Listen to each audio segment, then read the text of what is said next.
Architecture is a continuous battle against gravity.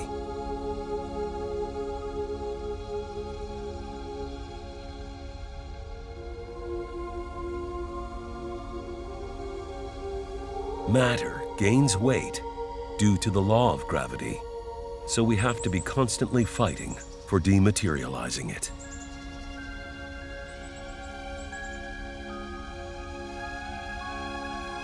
This is why we give such importance to work with materials in their purest forms.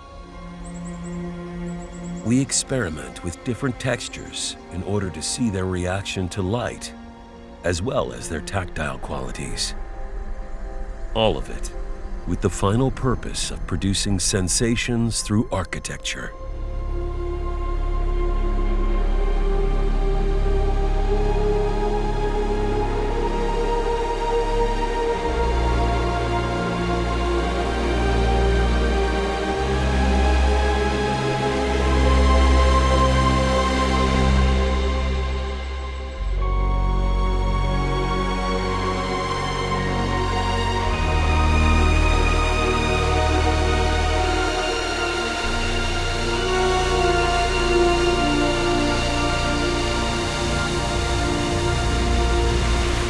ARK Architects.